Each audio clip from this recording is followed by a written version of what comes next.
Hi everyone, and welcome back to the final Chasing Past Golf podcast of 2025. It's been a great year, and let's finish this off on a high with the very talented Ffion Tynan, who has recently just got her LET privileges for next year, as well as full LETA status. First of all, Ffion, how was your Christmas? Hi everyone. My Christmas was amazing. Very chill, very calm. We usually head off to America or something for Christmas, so it was nice to be home for a change. Got to see my friends and watch lots of Christmas movies and play board games. A pretty British Christmas, I think. So speaking of Christmas movies, have you got any preference, any favorites? Uh, we watched Miracle on 34th Street, and it re-brings up how good like some iconic Christmas movies are. And I'd never seen it, but I watched it in Morocco because my best friend caddied for me, Ella Nicholas, and it didn't feel very Christmassy, so we made it our goal to watch a Christmas movie every day we were there. So we went all the classics. We did Elf, we did The Grinch, we did everything, and that was our favorite by far, and we really enjoyed it. Oh, nice. So in terms of a list, so that's going to be number one. What would you say is second, third? Probably Oh, Elf. Elf is like has always been one of my favorite Christmas movies. It's really up there. And then I quite it's a bit cheesy, but I quite like a couple of the like Netflix Christmas movies they bring out every year. I watched one with my mum on Boxing Day and it was called My Secret Santa, I think. It was a really sweet Yeah. story. It was a bit like Mrs. Doubtfire, but a Christmas version. Um I Interesting. love Mrs. Doubtfire growing up, so that was a really fun watch. So I recommend watching that.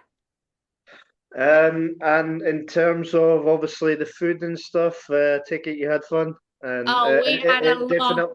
it definitely sounds like your dogs had a lot of fun as well. Yes. What just before this we were talking about my dogs. We every Christmas Day we always take them to the beach first thing. So we took them to the beach, but we forgot to look at the weather warning, and it was a yellow warning for wind and cold. So it was Baltic down at the beach in Porthcawl. We got back, and they feasted more than we did. We had charcuterie boards. They had a bit of the cheeses of it. We had the full shebang of Christmas dinner. We had the pigs in blankets, everything. Of course, they had their own share because they are the queens of the house. Got new balls for Christmas. They were living it up. Anything we had, they had too. If we had chocolate, they had to have a snack as well. They couldn't have the chocolate, that's okay. One of us has got to go out to the kitchen and get them a treat because it's not fair. Um, but yeah, they had a great time and they had plenty of food and they're still eating the leftover chicken today. Wow, I Yeah. mean, even 3 days after, Yeah. still feeling quite hungry. Yeah, living their best life. Yeah, no, definitely. And I was briefly off air, j just joking with you about how in terms of your household, like even when it comes to you and your sister, I think even the dogs kind of take top spot in the If house. anyone has dogs, they know the dogs are in charge of the house. Everything is run around the dogs, and I mean, they're just the perfect creature. And my parents always say they don't talk back, they don't ask for money, they don't ask to borrow the car. Like they're perfect. So, obviously, they have to be loved more just for the easiness of it, and they give great cuddles when me and my sister are just out causing chaos. And in terms of presents and stuff, was Santa good to you? Oh, Santa was great. I love my little gifts. I was very conscious of buying gifts early this year, and I'm so glad I did because when I got home, everything was there. All I had to do was wrap, and that was perfect. Got back on the 21st. Everyone's stressing buying Christmas last minute. I'd already done it. I really enjoyed giving presents, and I like Mhm. thinking about it. We did a little Secret Santa with my little friendship group, and it was nice. To do that, and I got loads of clothes, shoes, kind of stuff I needed, power bank, all the stuff you needed, and a trip to see Mary Poppins in the Millennium Center with my family. So we're really excited to go and see that. Interesting. And any golf stuff for Christmas? So any new putters or that we could see in the No, bag for I'm actually 2026? very happy with my golf set at the moment. Just like kind of leaving it where it is. I don't ever really ask for golf stuff for Christmas. I like to be Christmas be my golf free zone for like 2 days. Um, but yeah, I'm very fortunate. I get usually get something if I need it immediately. Which is very nice that we put the money aside to do that if something badly happens on a trip or something. But yeah, it was a good Christmas. We had a great time. So in Morocco, you managed to get through final qualifying school for the Ladies European Tour. First of all, from your own perspective, how would you describe that experience in Morocco? Because as you can imagine, for the Q school, it's definitely one of the toughest challenges you have to endure. Yeah, 100%. I mean, the stress levels were high for just 2 weeks straight. It's such a difficult challenge that I don't think is talked about enough at like how mentally challenging it is to just be so absorbed and everyone there is fighting for the same thing and only 20 people out of like 300 get it. And that's just like when you get there, like it's not even the people that couldn't make it there, so you're just like it's an opportunity to just be there and show what you got, and to make it through pre-qualifying stages I was already over the moon that I had the opportunity. um and I played well enough to do, because that's already hard enough. um Yeah. that you have to like reset and go again, and to play on your top form for 2 weeks, like whoever does that, that's how you get your card. And it doesn't work for everyone. And unfortunately, I wasn't one of those people that got a full card. But I do know that I could have, which is great. Like, I know that I played really great in the first round. Like, I knew that I could do that again. I didn't, and that's unfortunate. But I am proud of like the way I fought when my golf wasn't in the place that I knew it could be.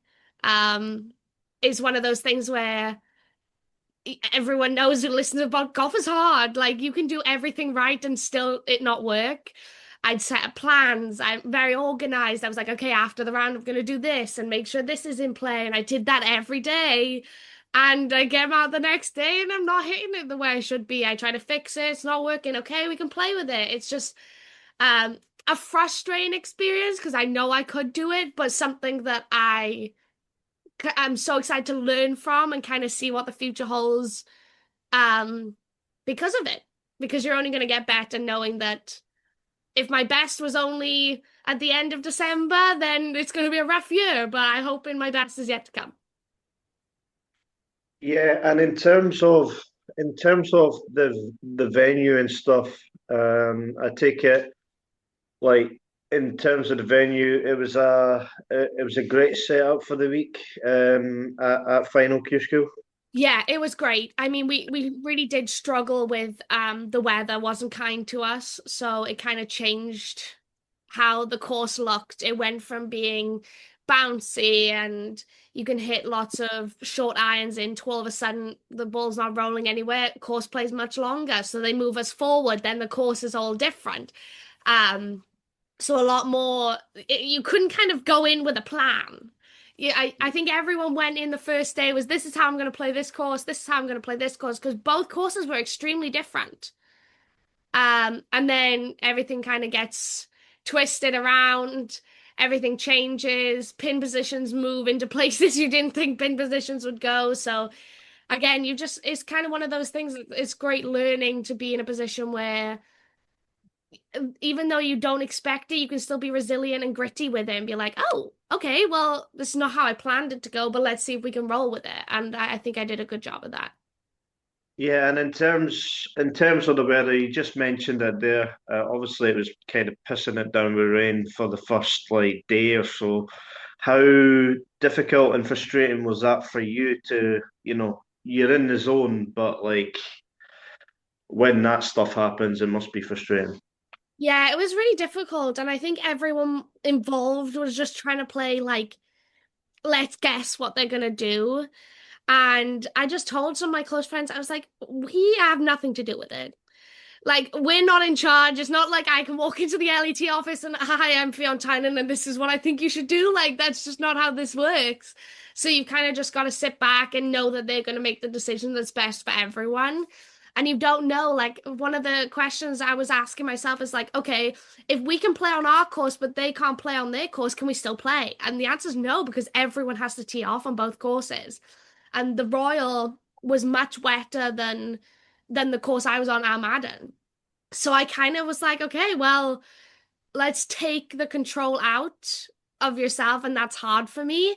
Um, but if you're constantly stressing and thinking about it, if you do go back out, you're going to be stressed playing, and if you don't go back out, you're going to be mad that you were stressed out. So you kind of had to just let forego a little bit of control and just kind of see what happens. And I think they did the best thing that they could possibly do. I mean, we were on the course and I was looking at my caddy going, I really hope that we don't keep playing in this because I don't know if I can hold the umbrella up anymore. Because it wasn't just the rain, it was the wind. And we're on the second hole of the day and we're just looking at this referee going, are you going to pull the horn? Because the green was flooding. I mean, I spoke to a ref one of the other days and I was like, you were out there. And he was like, the second green flooded in 30 seconds. Like he timed it. Wow. So it was just ridiculous amount of rain. And being in the UK, we've seen it all. But that was definitely a new experience for me to see it flood that quickly. But yeah. Of course, the main objective was to, finish as high up as possible for a very good Ladies European Tour category. But like from your own perspective, what was the main kind of goals that you kind of set for final stage? I think everyone's goal is to go out there and win or earn your full card. But like for me, I try to focus on like process goals and things that are actionable. I wanted it to be fun. I wanted to not be taking it too hard on myself if things don't go your way. And I wanted to make sure that I was taking it as a marathon, not a sprint. Because it's very easy when you're in a 3 day tournament, it does feel like a sprint. Everything's so quick, and now you've come and it's a 13-day tournament. I've never done that before. So I knew I was just gonna take it time by time, and kind of my goal was to make sure I switch off and do as soon as I leave the course, that's the end of it. Um, and just kind of see where my golf got me and learn from it because I mean, like it's cheesy, but like if you're not winning, you're learning. And there's I think the field was like 156 players, so 155 players lost, in the grand scheme of things. So we all have to learn. So yeah, that was kind of my goals is to just enjoy it and see what happens.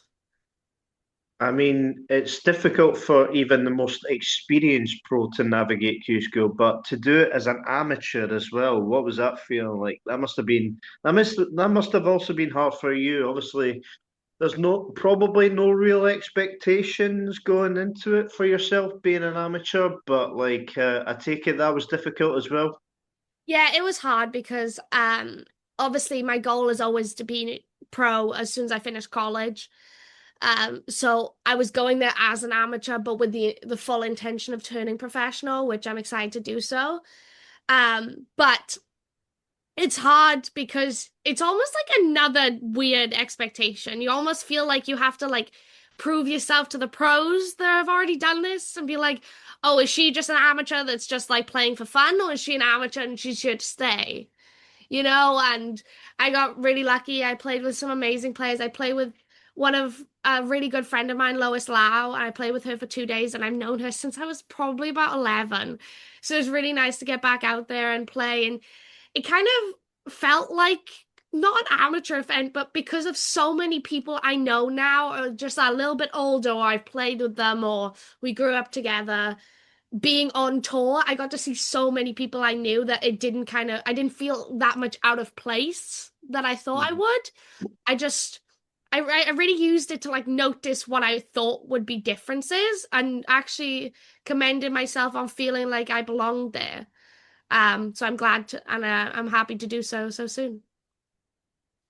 And to see like LPG tour winners as well, like battling on the field.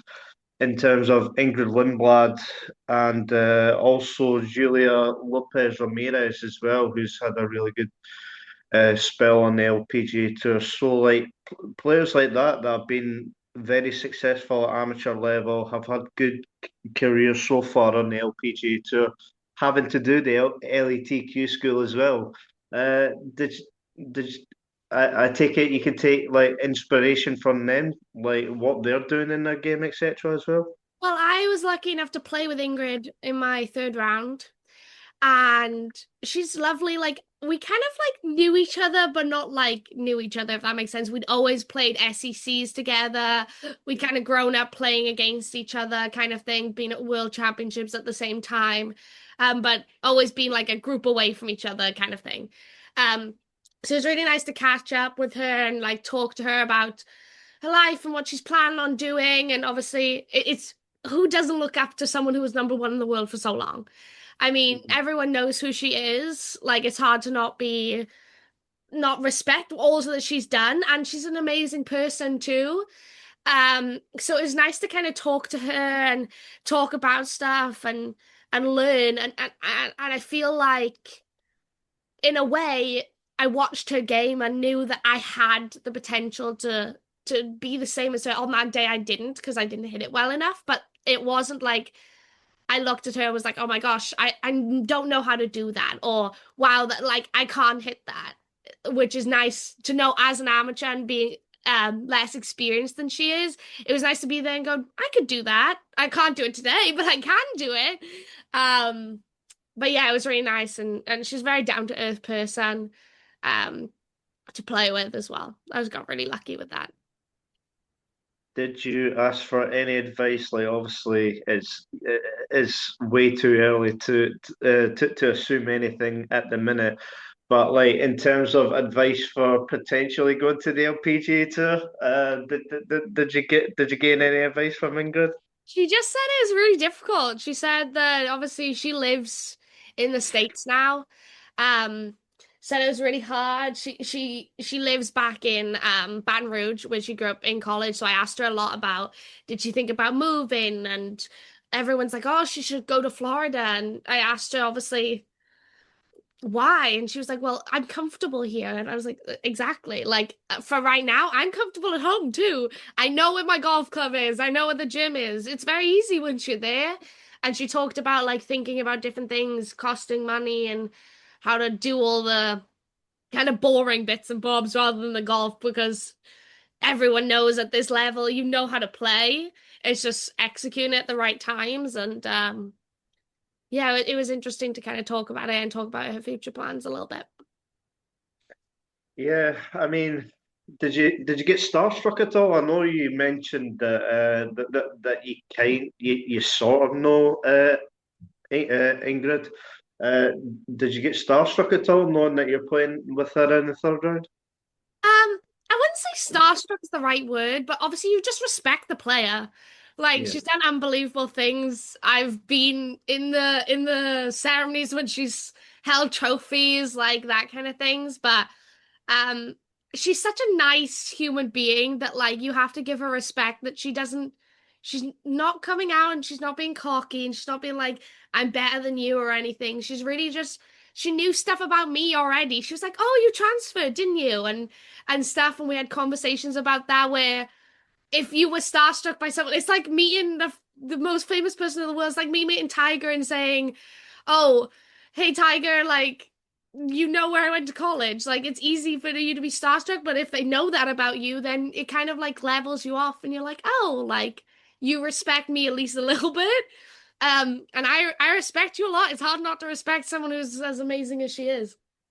Yeah, no, definitely. So, in terms of your category for next year, category 19 on the Ladies European Tour, you will be guaranteed quite a few starts on the LET with the possible route of re-rankings and stuff like that throughout the year.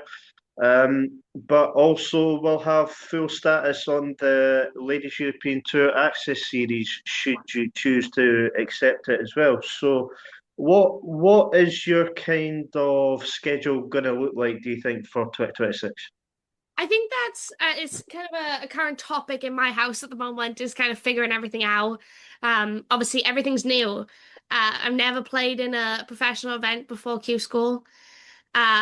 So it's learning about the Access Series, it's learning about the LET, it's learning about what I can and can't get into, and when will that be announced? Like, how quickly can I jump on a plane? Like, where is our limit? Where is our budget? Like, it's a lot of things that are up in the air.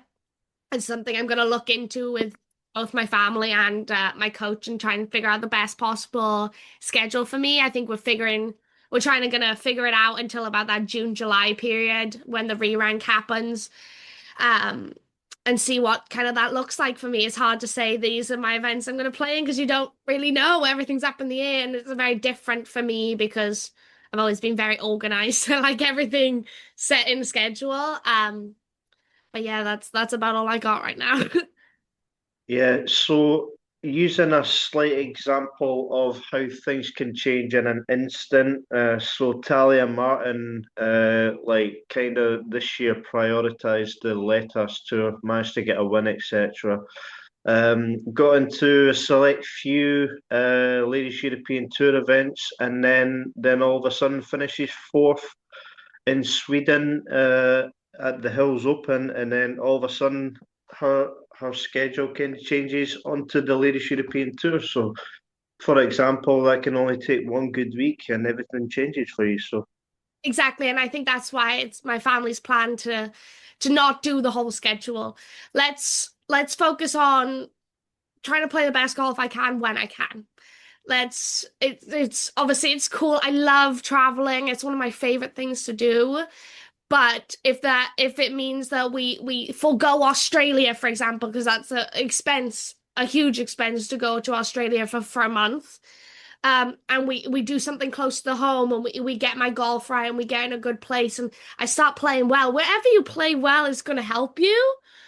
Let's just try and peak at the right times and play in some awesome events and kind of see what the rest of the year holds, to be honest. yeah, definitely. So I'm going to let you make this announcement before you make it official. So yeah, take it away with some personal news. Pretty much world exclusive. So on you go. Yes. I will be turning professional golfer in 2026. I'm very, very excited about it. My little 8-year-old me would be jumping, screaming, and probably doing a cartwheel somewhere with happiness. So I'm very excited that that's my next step. And you'll hear the whole spiel on Instagram. There's a lot of people to thank for it. So I'm blessed for the opportunity to be able to do so. So congratulations from me. Wish you all the best with your professional journey. To have that world exclusive as well. So now everybody knows. Um, so with the Ladies European Tour as well, obviously with Darcy Harry winning last year, obviously having a great rookie season on the LET, you've got experienced pros like Lydia Hall. You've also got Becky Brewer, and in the background, like if you need any advice as well. So to have these type of players already on tour, any bit of advice is probably going to be invaluable to your journey, I think. Yeah, 100%. I'm very, very lucky to be involved in the Wales golf system for so long. So I've had podcasts during COVID with Lydia and Becky, and I actually saw Becky Brewerton again in Q School. She was caddying, and so it was really nice to kind of catch up and ask questions. And Trish Johnson, she's affiliated with my golf club. So I know people that I'm going to be in contact with. I'm going to hopefully get in contact with her and ask all the kind of questions that nobody knows. But I'm also really lucky to have a lot of people on tour now. I know you had Natasha on your podcast, and Mhm. I've known her again since I was really young. So I like to shoot her an odd message, being like, so what happens how do you do this? And when did this happen? And kind of those kind of questions I get to ask as well. So I'm lucky that even I've got we're such a small country and we had so much success recently. And now with me and Luca going on tour. Like I'm so proud to be Welsh because of it. But I'm really lucky that I have a lot of different experiences from everyone that I can kind of accumulate together and kind of get all the information I need. In case Natasha is somehow listening to this, can you can you properly pronounce her surname? Oh God. Well, this is how I pronounce it. I've never asked her, so I really hope she's not listening. But Natasha Host Husted, I think. I feel that's very wrong. I'll give you brownie points on that, I'll but try. so there's a little bit between the D. It doesn't get pronounced as a D, so it's Natasha Hustel. Hustel. Yeah, Right. Okay. that's how she would say it anyway. I remember that now. I actually saw her at Q School too, so we had a little catch up. Yeah, she's a lovely girl too. Nah, definitely, 100%. Yeah, she's a lovely girl. Have you been messaging Darcy at all to get any advice on what to expect? Not at the moment. I just like I said, I've talked to a lot of people on tour, so I'm lucky to be able to do that, and a lot of people answer me. So with I'm actually really happy to answer all of my silly questions, which is really nice. And I'm lucky that I have a lot of good friends on tour that I'm hoping will make this transition smoother for me. So before we go into your journey and stuff like that, and obviously your junior success, so a couple of things about you. So how would you describe your personality on and off the golf course? Mm, this is a great question. Anyone who knows me knows I'll talk your ear off. This is my podcast is either really great or really bad. If you're gonna have to edit it, you're gonna be here a while. Um, but Fine, it's fine. Don't worry about but I'm very bubbly. I would like to say I'm memorable because I'm quite bubbly and I just want everyone to have a good time and have fun and I'm quite I think one of my not so good traits is I'm quite hard on myself. Um, but like I'm very bubbly. I'm very like I would like to say I'm fun to be around most of the time, and I always want us all to have a smile on our face. So if I can be a good listener, and I was always called the mum in college. Like if anyone needed everything, they would come to my house or my car. I would drive them here, drive them there, cook them food. I feel like I have that like mothering instinct to make sure everyone's okay and feeling loved and appreciated. what would you say is your main strengths on the golf course?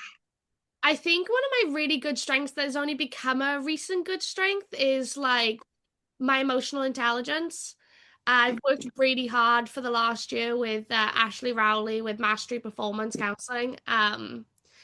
And she and I have like really become quite connected on what we want my future to look like and how we're gonna get there. Um, so in the past I would not be nice to myself and then not be able to be like lock in and be like, oh, well, this is why. Let's rewind a little bit and let's understand. So that's become a new strength of mine. Um, I really enjoy hitting the ball a long way. I feel like that's fun. I'm trying to hit it more straight and more often. Um, and another new one, it's all very different to when I used to be a kid. Stuff that like didn't used to be a strength is now a strength of mine, so it's quite fun, but I've become a lot stronger at pitching than I was about a year ago. It's been a big change for me, so hoping these changes are gonna increase in value. Any slight weaknesses that maybe you need to tweak a little bit? I think everyone has strengths and weaknesses. I mean, you're never gonna be perfect. You're never gonna be the most amazing putter ever. Um, but I'm definitely a very different player than I was about 3 years ago. I'm not just a one shot pony, if that makes sense. Like I have Yeah. more variability to the things I do. I think I'm very like resilient and gritty on the golf course. I never give up. I'm always like, if like I said, when I hit it poorly in Morocco, I wasn't like, oh, let's just throw the toys out the pram and I'm like, okay, we can work with this. Let's just aim left. Like, let's try different things just to like play with it. And and kind of a very funny story. But I was struggling in the last round to hold putts, and I hadn't hold putts for like 3 days. So I said to my caddy, I said, I just want to try something new. I was like, would you just chuck the flag in? And she was like, well, you're like 10 feet away. I was like, just chuck it in. And I hold 5 putts in a row from 15 feet. Yeah, I don't know what it is. I called it good juju. The playing partners I played with found it hilarious. So I might be putting with the flag in now. I haven't decided whether it was just a one day thing, but hey, it worked. So at that time, I was not complaining. But yeah, I like to make it a little bit quirky, I think. So what, are you going to take inspiration from Charlie Hill with putting with a flag in now? Hey, I just needed something to drop, and it did. So, well, next time I play, I'll decide. But maybe if it just goes badly, I'll just start chucking it in or out. Just try something different. So taking it back to the start for you. So your hometown is Llanberry in Wales. Like, I don't know why I had to overthink that there. It's probably a terrible pronunciation of that as well. It's But Llanharry. It's not too bad, and it's close to Pontyclun is kind of what people know it as. no, that's fair. So like growing up in your hometown, what's your biggest, experiences from growing up there in Llanharry? Kind of just like doing stuff in the community. Like we're a very small knit area in Pontyclun, but we're now like really elevating our little town, and we've had news articles about our little town and how it's getting better and it's a place to visit. We got a great like brunch spot called the Thirsty Elephant, so it's kind of like less about what I did growing up because I was either in the park, I was at gymnastics, or I was playing golf. I was very much an outside kid that didn't do much else. But now it's kind of nice to be home and do stuff. And my little next door neighbor, she's only 5, so I'll take her out and we'll go get ice cream or we'll go to the park, and that's kind of stuff I enjoy doing in my small town. Nice, everyone likes ice cream. So just speaking about ice cream, favorite flavor? Mint choc chip. Very controversial, I know. Quite controversial. Interesting. I was expecting, I was expecting maybe something like, strawberry or like chocolate or something like I that. Mint chocolate. absolutely love chocolate. I hate chocolate ice cream. Don't know what it is. Really? Yeah, love chocolate. I will eat any type of chocolate, but if it's in ice cream form, I don't want it. Don't ask me why. One of my quirky attributes, I guess. Yeah, I mean, fair enough. That is slightly controversial. I myself quite love chocolate ice cream, so I'm like, okay, are you feeling okay? But If it was vanilla ice cream with chocolate chips in, I'm on board. If it's chocolate ice cream, just not bothered. no, that's fair enough. So you went to the University of Arkansas from 2021 to 2023. So, going from a relatively small hometown in Wales to Arkansas in the States, what was that experience like for you? Very different. Obviously, the culture's very different, and I'd done a lot of trips as a kid to America. I was very, very lucky to do so. But I kind of went to the warmer states. I didn't really head around the Midwest, Southeast. I was always Florida, California, Nevada, that kind of area. So it was kind of nice. I really wanted the Four Seasons feel, and I know again a little bit controversial, but I kind of wanted to like appreciate the sun like I do here. Like when I'm at home, I'm like, oh, it's sunny today, like it's a great day. Whereas like if it's sunny every day, is every day a great day? I don't know how I would react to that. But no, I really enjoyed it in Arkansas. I really enjoyed meeting new people, and the whole culture's very different. The food's very different. Um, but like seeing them all root for like the Hogs to do well in any sport was just amazing. And then the same at Missouri, but for the Tigers. is all very like homely feel to it, even though it was so much bigger because it's like a main school in a state rather than a like all the Floridas are just all they're all sunny, they all have good weather, they're all amazing in school. So it's like it's nice to have everyone in the area kind of rooting for your school, and you'd go into the petrol station and they'll be like, "Oh my gosh, you play golf for the Hogs or you play golf for the Tigers, like that's awesome." I'm like, "Oh, thanks." Which is definitely different than you get here. No, that's fair enough. And during your time at the University of Missouri as well, you were the first Tiger to earn an individual bid at the NCAA in 4 years, I believe, as well. So, I mean, in terms of performance levels, how would you assess them round about that time in 20, round about that time in the 2023 kind of time zone with the Missouri? So, when I started in Missouri was 2023, and it was very end of 2023, yeah, and it was very new. It was like starting again, but I was really invested in trying to make a next tiered program. If that makes sense. I was very invested in the vision of helping a program become well known, very invested in the values that we had as a team and the stuff we wanted to accomplish being the underdogs. I felt right at home there.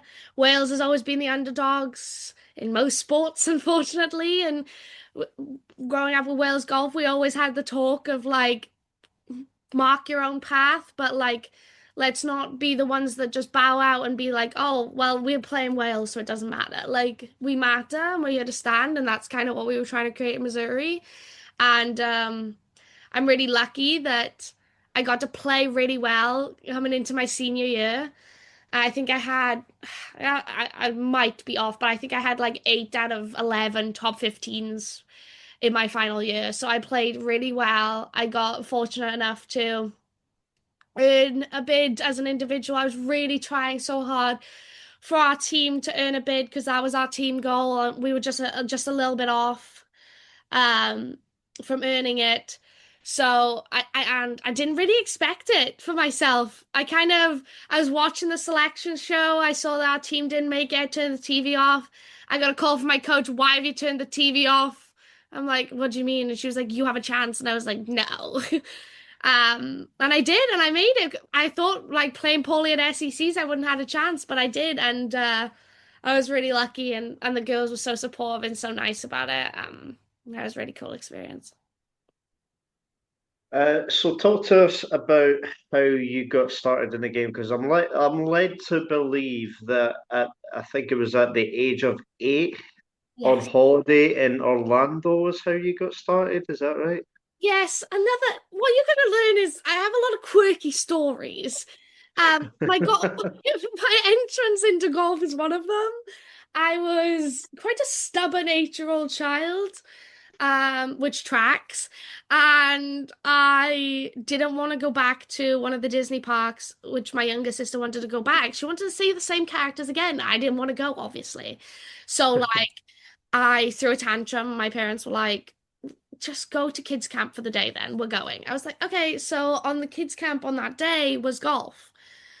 So I did golf for the day and the coach asked me to stay behind after and I was like, "Oh no. They're gonna tell my parents that I was terrible." Even though I knew I wasn't, like I was never a bad kid. I just liked my way. But I was never a bad kid and they called my parents in and I thought I was in trouble and they said that has your daughter played golf before? She told us she hasn't. They're like, no.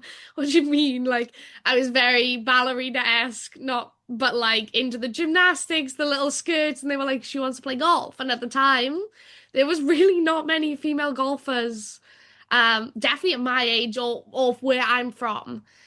And they told me I should play, so we started playing. And then my sister followed suit, and that was basically my journey into this game. And I heard the quote saying that your sister Ellen is one of your, biggest inspirations as well. Just just how important is it to, have these experiences along with your sister as well? Yeah, it's so cool. She's an amazing golfer in her own right that just hasn't got it to click yet. And we play matches against each other, and like everyone's like, go easy on her. I'm like, go easy on her. She needs to go easy on me. Like everyone's getting confused out here. Like she is gritty beyond belief. And like she's had an amazing season as her friend as on her sophomore year in college as well. And she's kind of following the same kind of idea. And I'm really lucky to have her along my side, constantly understanding the struggles and the stress and the bad days. And she's like, hey, don't worry, like we got it, you got it. And I had a motivational text every morning before I played in Morocco, so it was really nice to know that she had my back. And she makes her boyfriend text me too, text my sister and say good luck. So it's really nice to have her there, and I know that she's always in my corner. And in terms of your own family as well, just how grateful are you of the support that they have, gave you in this pursuing the dream as such?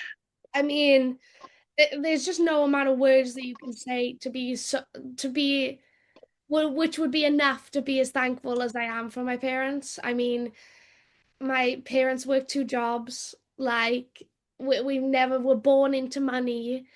My dad likes to think he'd be a millionaire if we didn't play golf, but we were we never grew up with a lot of money.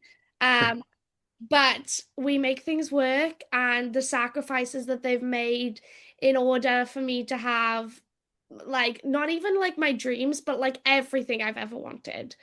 Like if I need new clubs, we'll get you new clubs. How are we gonna afford it? We'll figure it out. Like it's always like that. And I'm lucky now that me and my sister are getting older and we can start giving back to them the way that they've been giving back to us for my entire life. Like not even before golf. Like any kid knows that their parent does so much for them, but when they have to sacrifice as much as golf parents do because of how expensive the sport is and we have to travel to and giving up holidays, and it's just all the little things, giving up like early mornings to drive me to the airport, like lots of different things that you just can never be thankful enough for. And I hope they know that I'm so appreciative, and hopefully I'll be able to share the love someday. No, definitely. And also, especially with the potential of quite a few starts on the LET, do you reckon? I mean, you can kind of, share these experiences with your family as well, experiencing new countries and cultures and stuff like that. Yeah, I think probably for my first year, it's probably not going to be the case of them coming along, just expenses wise. I'm Okay. looking for partnerships and sponsors at the moment. But hopefully in the future, when I've earned some money, I can kind of give back to them, be like, hey, let's take some time off. My mum's a teacher, so she only gets the summer, winter, and some Easter ones, so hers will be pick specific. But yeah, I'm hoping that they can get to travel the world too, because it's something we've always loved to do. Yeah, no, fingers crossed for you. So going back to your junior stuff as well. So you've had quite a lot of success and quite a lot of wins at junior level. So out of these ones, I just want to kind of ask you what one would be kind of the most memorable. So so English under 14 champion, IMG World Challenge Champion, Scottish under 18 champion, Welsh Ladies Strokeplay Champion, Welsh Girls Champion, or the Welsh Amateur Champion. What one sticks out the most for you? I mean, they all have such amazing memories with it. That's such a hard question. I Um, know. but I think the Scottish under 18 was my first big win. That was really special. The weather was again terrible, which I feel like is a running trend. Um, Yep. but I remember like being sopping wet and running up to my dad. And we have a really cute photo of us hugging after I'd won. That was pretty special. IMG World Challenge. I managed to shoot 7 under in the last round to win. That is an incredible memory that when I'm having a hard time with golf, that's when I usually go back to be like, hey, you did that. Like I was in fifth, I wasn't even talked about, and the girl who was leading at the time, she came up to me and she was like, well done. That's impressive. Signed my flag and everything, and I'm still friends with her now, and that's pretty cool. Um, yeah, there's so many. I mean, winning your national title, like no one can ever take that away from you. And I did it on the girls level, and then the following year I did it on the women's level, like back to back. And I always respect anyone that's won at their national level because it's easy going to an event and competing, but like when you have to compete and win, that's one thing. But when you have to compete and win at home with people watching you that you know against some of your best friends, and like when you play in your national title, at least for us, you play stroke play and then you play match play. So you play 1v1. And when I won the Welsh Amateur, I played against my best friend who just caddied for me in Morocco. I played against Darcy in the final. And I played against my sister, I think. Was that there? Oh no, I played against my sister and the girls. So I'd already like played against some of my really closest friends, and to beat them in something that you know means as much to them, it's something you have to commend yourself for deep down. And in 2019, you won the Sir Henry Cooper Invitational as well. Yeah. What was that experience like for you winning another very big, junior event? Yeah, I've been very lucky that I actually have quite a great resume of junior events and senior events as well on the amateur level, and it, you kind of forget to give yourself the credit for all of them until you're reminded of them. And that was another really cool event. Again, one of my close friends caddied for me. I loved those courses that we played. I think it was called Nisel's Golf Club. And I'd been there for years. Like it was always a staple event in my calendar, and managed to win it that one year. And they give you like the blazer. They like pretend green jacket it, but it's a blue blazer. I've still got the blazer in my wardrobe. Not that it fits me anymore, but it is pretty cool to have that in my wardrobe and just remind yourself that like I did that. Have you not got that blue blazer in a frame yet? No. No frames. My mum likes to keep golf stuff off the walls in the house, apart from this room, actually, which was our golf walls. But I kind of like it's got like I've got like my prom stuff. I've got blazers. I've got Welsh golf blazers, new and old. Like I've got a little section in my wardrobe for like memorabilia, if you will. No, that's fair enough. So obviously, not that long ago, actually, you managed to you managed to win the European Club Trophy individually in Slovakia. Yeah. I mean, Slovakia, what was that experience like? I take it like a whole new country, like a country you wouldn't really expect to go to as such, but also to win it and to be a part of the Welsh team as well. Yeah, I mean, that was just such a cool tournament. I never played it before. And you have 3 women from, you basically have to qualify. So Pyle and Kenfig is my golf club, and I love them. And we basically won the Welsh version of the matches throughout the year. Then we went up to Klein and won the Welsh Championships. And then from there, you can enter. So you basically play the 3 best women from each club across Europe, and you play against each other. And this year was in Slovakia. Slovakia is a really cool place. Like it was a little bit chilly again, more than you would think. But it was really fun because it was kind of like a stress-free event, and I played great and got to meet a load of new people. I went with 2 really great girls from my club, and we had a fun time. We learned a lot about each other. We tried different types of food, although one of the girls is such a picky eater, so two of us tried different types of food, and one of us we were trying to go places. But it was a pretty cool place to visit, and I'm glad I added that to my list and managed to get a win and almost won for the team too. And with it being quite recent as well, do you think winning that European Club Trophy individually gave you extra motivation, confidence going into what you would obviously do in Morocco? Yeah, I think that anytime you win is a great accomplishment on any level. So it really did help me to be like, hey, I can still be here. I can still be under pressure. Like one of the girls that was on the Danish team shot 6 under in the last 9 holes. So like what can I still handle the pressure in a high stakes thing? I got water on the left of 18. It's not an easy hole. Like, can you still go up there and hit the shot you need to hit when you need to hit it? And I could, and that's one of the things you can give yourself a pat on the back and be like, okay, we're ready. And you also had experiences at the Vagliano Trophy as well.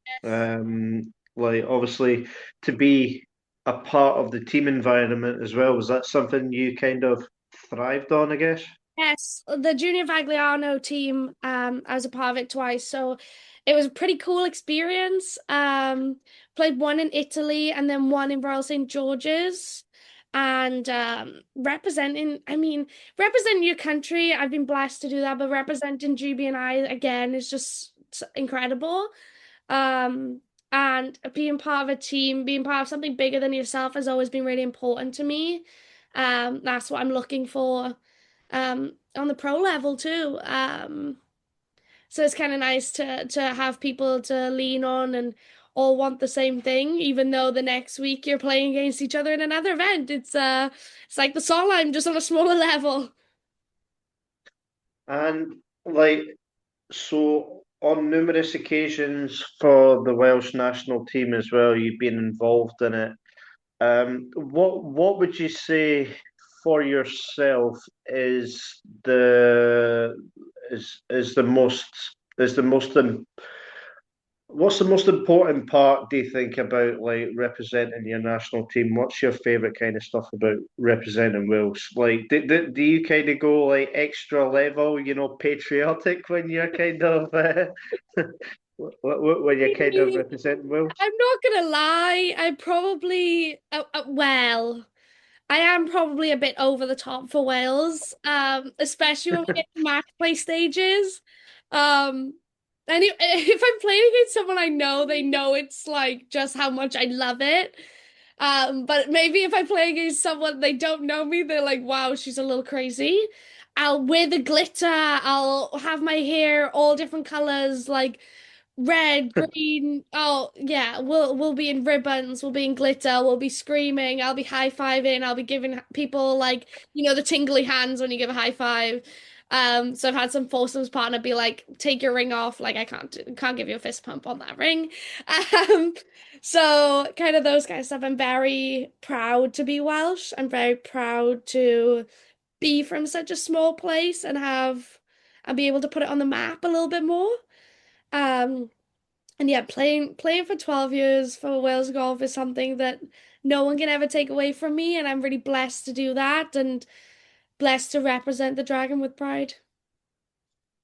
We're not gonna see like a red dragon kind of dyed into your hair or that, are you?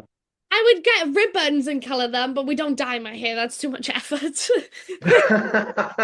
we're not gonna see a dragon on your No, no, hair. no. If I can get a dragon hair clip, absolutely. But I'm Fair not enough. dyeing a dragon into my hair, or am I dyeing my hair red? That's just a little bit too much. I like temporary. I can only imagine you, obviously, obviously with red hair now. Like that would just be Protecting me now. that'd just be very patriotic, wouldn't it?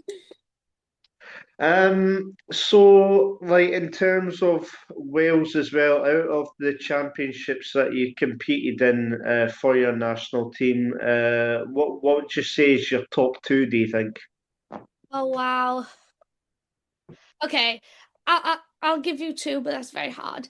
My first one was when we held the European Ladies Team Championships in Wales.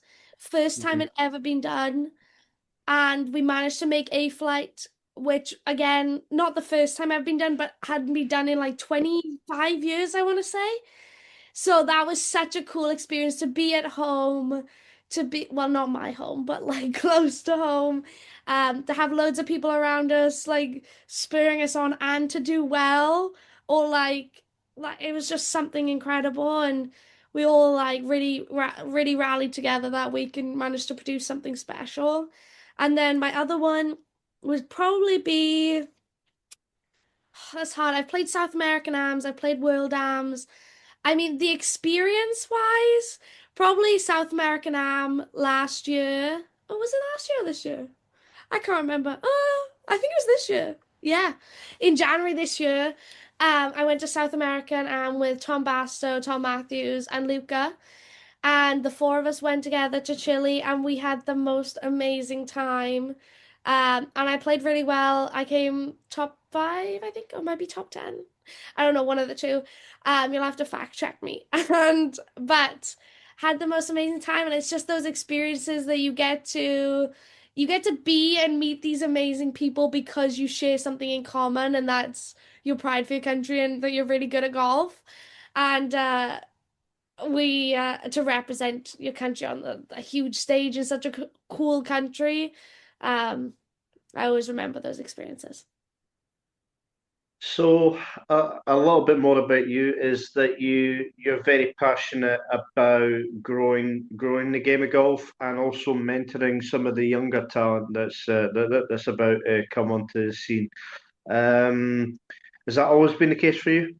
Yeah, I've always loved go back to that kind of like mumming instinct. I've always loved hanging around with kids, and I used to be a part of a development program with Wales Golf. I did Girls Golf Rocks with my county in Gloucestershire.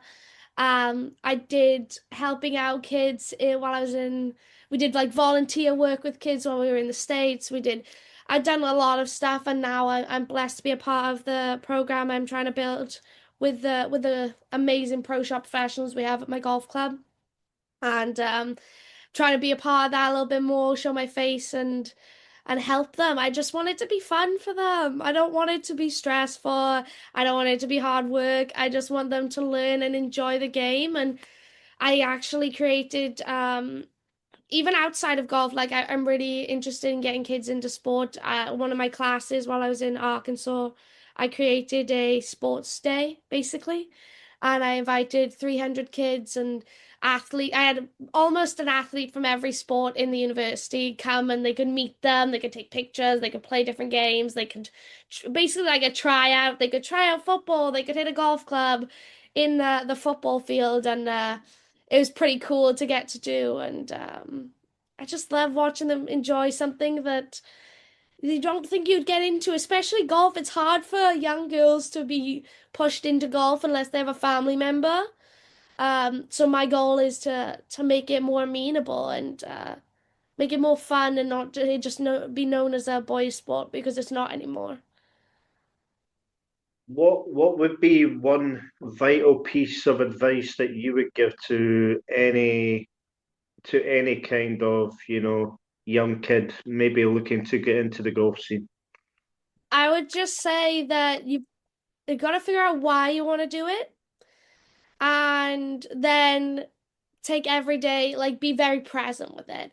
Is it obviously have fun, but if you're present with it and you're not trying to rush the journey too much, then you'll enjoy it more in the long run. I mean, I can't really complain with that, to be honest. I mean, you're the new pro now, so like just had to put that out there. Sorry, but you are the new pro, so. Yes. Like even me just saying that there, like how long do you think that will take to sink in, knowing that you're now a Oh pro? Like, wow. Like Obviously, I told some of my best friends and they bring over like gifts and cards. I'm like, what is this for? They're like, you turn pro. And I was like, oh, yeah. Forgot about that. I mean, it's I'm so lucky to be able to call this my job. Like, how silly to think that like I get to do I'm a professional athlete. That sounds silly. But especially with my throwing and catching skills, don't ask my coach about that. He doesn't want me to. But yeah, it's pretty cool, and I'm very lucky, and I think it'll take a while. I think maybe when a check comes in and my bank account starts going up rather than down, maybe then I'll feel like a professional and I have a job. But for now, I'm just enjoying getting to do something I love as my career. So I know you haven't really, thought of a plan about your schedule, etc., for next year, but is there maybe one event next year that possibly you might be looking forward to? That's a hard question. I mean, I've entered a couple. I'm trying to see if I can go and play in South Africa. Like I Mhm. said, I majored in communication in college, so I really love learning about, well, I did cultural communication, so enjoy learning about cultures, travel, love traveling. Anyway, so I really want to try and visit South Africa. I'm hoping to get into the event that's over there and maybe play a little bit on the Sunshine Tour while I'm over there and just kind of see where it goes. There's some awesome tournaments. Gonna try and obviously hopefully qualify for a major. That'll be pretty cool. But yeah, it's hard to plan. Yeah, no, definitely. But There's I so many think, options, sorry. especially with so many options. Oh, Yeah, definitely. Um, yeah, I think for someone in your current predicament as well, I think the European summer is going to be vital for you, I think. 100%. It's gonna be the same thing. It's just like I said, it's peaking at the right time. Um, and trying to hone in my golf to make the bad days less bad, which I think I am doing a lot better at. I think I mean I obviously shot two over in Q school and I was very, very upset with that. But if you told me a year ago that I would be upset with two over, I would have been like, really? Um, so it's kind of nice to hopefully be getting better slowly and slowly to become consistent and hopefully be around the top a lot more. Yeah, just kind of adding on to that kind of European summer swing. So, like, you've got the German Masters in Hamburg. Then you got a little bit of a break to the Netherlands for the Dutch Ladies Open, and then it's the Czech, and then it's Belgium. So there's possibly four events. Maybe if you can get into that and have one good week, and then comes the re-ranking, and Yeah, not long after that. So yeah, exactly. And they're all cool places. I actually know people who live in those countries, so I'll have to. That's one of my goals is to kind of text them, and even like I know a runner, a cross country runner that lives in South Africa near where one of the tournaments are. So I'm like, hey, you want to catch up? Like I'll be there. Um, so yeah, I'm excited to kind of visit the world and play golf doing it. That's pretty cool. yeah, definitely. And we'll kind of finish off with learning a little bit more about you as a person. So. Out of the courses that you've played in the world, what would you say would be your top three? So it could be anywhere. Okay, this is difficult.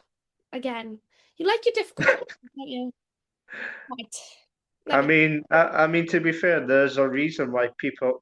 Nah, to be fair, everyone's been fantastic with me, but I think like when it comes to these questions, there's a reason people hate me. But No, I'm sure that's not true. Okay, a Lotion Golf Club in Arkansas. That is a beautiful golf course, manicured amazingly. Very well thought out golf course that's quite difficult. I quite enjoy the like challenging golf courses, so that's definitely be up there. Paradise Island in the Bahamas has got to be up there. I'm also obsessed with the sea, so like being able to see the sea, like clear blue sea from so many holes was incredible. Um, and the course was just like it's because it's right on the sea, it's obviously windy, so again, really difficult challenge. My third one, God, that's hard. Ballybunion Golf Club has always been my top golf course for a long time, but I never want to play there in a stroke play event. We played home internationals there in 2018, and Wales had a chance of winning the girls at the time. And it was such an amazing match play course because anything could happen. But that's the problem for stroke play. Anything could happen. So it's not as easy as going, it's okay, you're whole, go to the next. But those are three great courses that I can think of on the top of my head. As a proud Welsh woman, what would you say is the best three courses in Wales? Oh, Pine Kenfig Golf Club, obviously, that is the best. And I'm biased and I know it, and that's fine. I love my golf course. I think the people there are amazing, number one. The course and the facilities and the money we're putting into the place to be so much better is incredible. And a lot of people came up to me after obviously the AIG being a Perth call opposite the road, we had final qualifying. And a lot of people came up to me and credited how amazing the golf course was. So that was a proud moment for me. Second best course, probably Conway. Very cool golf course. I get the th last three holes on that golf course are probably some of the most difficult last three holes I'll ever play. They just like you're playing, you're cruising, you're going, you're deep, and you could be 5 under going to the last three and finish over par very easily. And then my last course would probably have to be, let me see if I can think of one that's not a links. That's hard. Hmm. I quite like Cardiff Golf Club. Again, very different to the other two. I tried to pick good, a good parkland course. Cardiff Golf Club is pretty nice. It's tighter, longer trees. You have to kind of think your way around that golf course. But you get rewarded if you think well, which I kind of like. You can't just hit drivers everywhere and get away with it all the time. What what's your honest thoughts on Royal Porthcawl and Celtic Manor? Royal Porthcawl is an amazing golf club as well. I think that the way they played it for the AIG was perfect. Like the way that it was manicured, it's always in such great standard that I mean, no one can really ever put any negative to it. I think that the bunkers are penal, and again, it's just an amazing golf course. Being that close to the sea, having all the acres, the space that they have is incredible. Then there's not anything bad you can say. It's just that it's tough when the wind gets up. Um, as we saw in the AIG, and then Celtic Manor, they have so many amazing golf courses. I haven't played there for a while, but when we used to have squad sessions for Wales, used to be like I had a headquarters base there basically. So I probably played every course on there. 2010s, tough but beautiful. What else have I done? I used to like the Roman Road when I was a kid. I used to really like that course. It just gets really muddy in the winter. Um, Montgomery, yeah, it's a really cool place.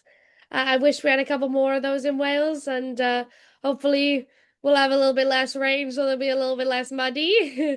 But other than that, it's pretty cool. Favorite TV show? Oh God, Criminal Minds, first off.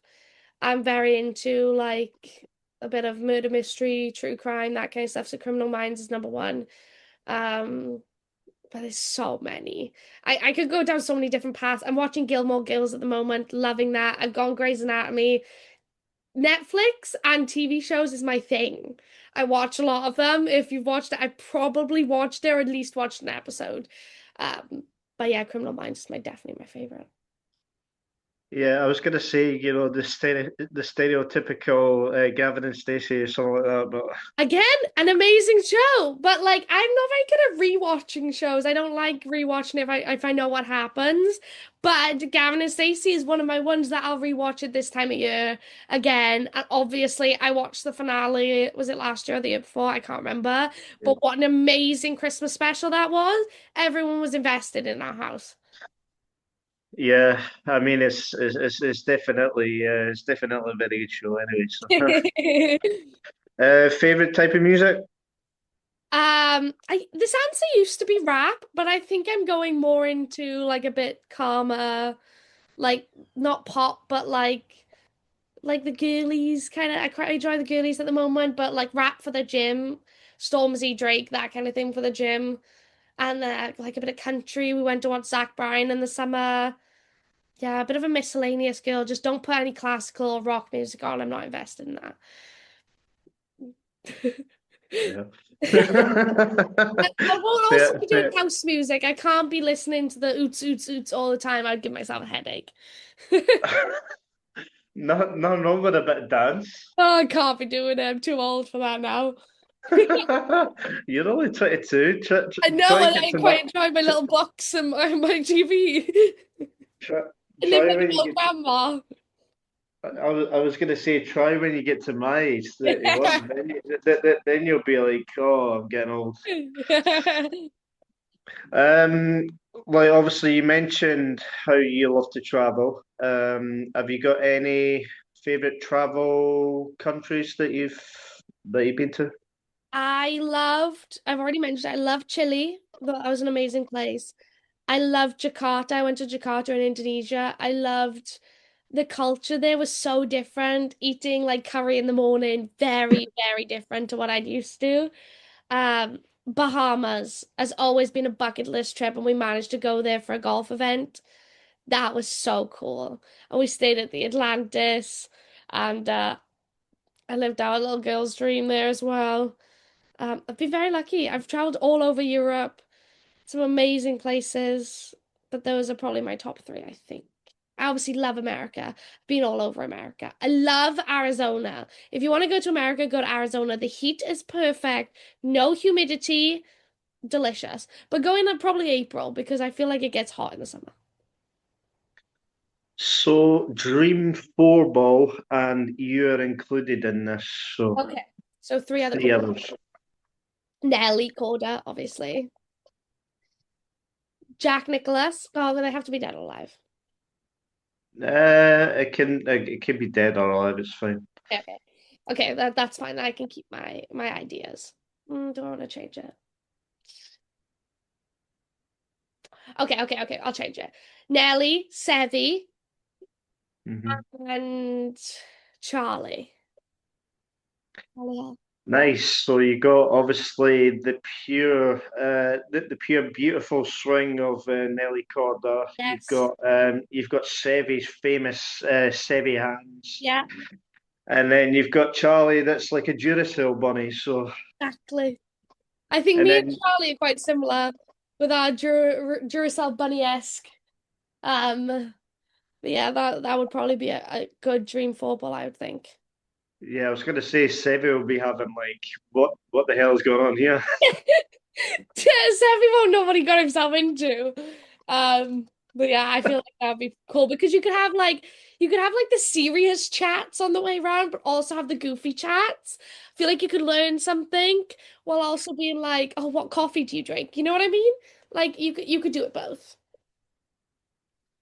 Yeah, no, definitely. I mean that would be funny to be honest. So They should record it if that was to happen. so I'm gonna kind of finish with a little something. So I've done this with a few ladies European Tour pros. So like the kind of building the ideal LET pro, but obviously with you just about to go on to the tour and just about to turn pro, I'll kind of switch it a little bit for you. But like, so we're gonna build your ultimate golfer. But we're going to make this build the ultimate golfer of the players that you have played with. So it could be growing up Okay. or like that you've competed against at college level or whatever. So we'll start with off the tee game. Probably Shannon Tan. I played with her a lot. She's very accurate, um, which I think would help me a lot. I mean, LET order of merit number one. Yep, that'll do. Great start. Great start. We'll go with the approach play next. So iron play. Hmm. Who has got great approach play? God, this is hard. I know, but you played with so many. You should That's the be able to. problem. I played with so many people. I can't be like, oh, you might have just played with someone who shot 8 under. Of course, their approach plays can be great on that day. Um, Let me think. Okay, focus. I think Natasha has really good approach game. I grew up playing with her. So So so Natasha Hustel. yes, who's still got it right this time. No, fair enough. We'll go with around the green game next. Okay, I'm gonna go with who am I gonna say? There's so many like different. Okay, probably Kaylee McGinty. She's just got a card, didn't she? Yes.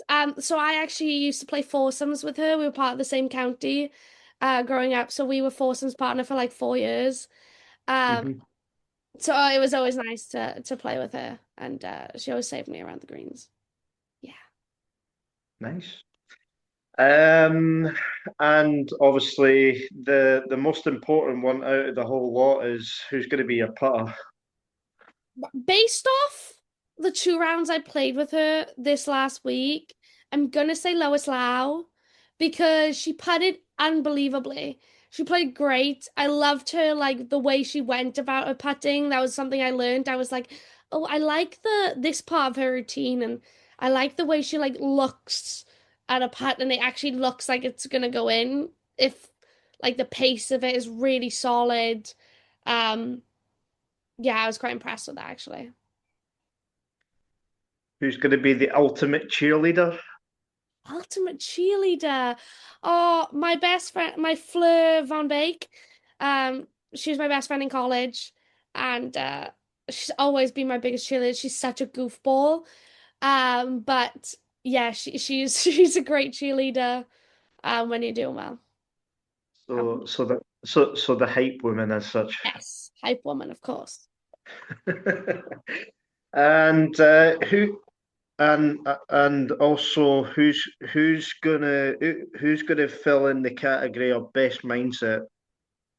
Luca Thompson. It was easy. No? Another Um, Welsh. she's Welsh.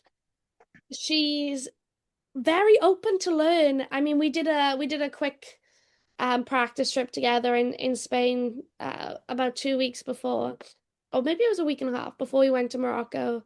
And she's just so eager to learn and like loves the game so much. And we just were there, we were helping each other, we just constantly talking about it. And yeah, I'd love to have the way that she thinks about it that way. Actually, who was your biggest golfing inspiration growing up? A hard one. I don't think I had a golfing inspiration. I think I had just like the motivational people that I had in my life that like I'd been there and I'd seen them a lot. I mean, my professional was always Charlie. I followed Charlie everywhere. Um, when I was younger, and I think that just like watching people come through before I was even on the scene, so many amazing. Amy Bolden was another one that I went to watch a lot. Mhm. Um, those Burton. memorable, but mostly I kind of took my inspiration from other sports. I think a little bit more than golf. Yeah, I was gonna say the Becky Burton as well. Yeah, of course. Like it's just like there's so many people that you have that are amazing in their own rights in golf, and Like I watched Becky Bruton at one time. We both wore poodle, like really cute little things. So I went and watched her and um Paula Creamer. There's so many people that I was like really young, and then as I got older, I realized that like you got to stop comparing yourself to others. You got to use it as something to learn, and then you got to reflect it back on yourself and be like, hey, I can use that, rather than oh, they're so much better than me at this. Well, when you're 8 and they're on tour, of course they're better than you at this. Um, but yeah, I quite like taking inspiration from other people outside of sports for their personality and their morals and their values more than their accomplishments. So last but not least, so for 2026, obviously it's going to be a great year for you. Obviously, your first ever professional season as well. Have you got any mini goals that you've possibly set for yourself that are any kind of like targets? I think one of my goals, I haven't officially set any yet, but I think one of my goals is to just like enjoy the ride a little bit more, less Hmm. stress about all the little stuff and let not let my anxiety get the better of me in situations. Let's just like realize what I've accomplished to get here and enjoy the experience. It's very easy to be worried about going back to Morocco in a year's time. It's very easy to think about that right now, but it's not as easy to just stay present and be like, hey, I did this and I'm going here next week and this is what I've got to do to get here. But staying present is definitely one of my big goals. And I think what another goal of mine is to just like learn to be adaptable with having options to do when things aren't going well for golf. Like I'm very good at like adapting and figuring it out, but what do I do to just adapt and be okay with it not working? Rather than let me try and fix it. It's got to fix it. I've got to work it. Instead of like, okay, it's not working. That's okay. How can I do that? And definitely just keep got a lot of mini goals that I've worked with my sports psych that I want to accomplish. Well, Ffion, first of all, congratulations on turning pro, Thank you. and obviously congratulations on getting conditional status on the Ladies European Tour, and potentially a full card on the letter should you choose to go that route as well. And yeah, wish you all the best for 2026, and fingers crossed that you don't have to go back to Morocco next year. Thank you so much for your time. I really enjoyed it. Fionn, thank you very much, and have a good one. And obviously, it's an exciting time for you. So I'll leave you to it now. So thank you very much. Thank you. Thank you.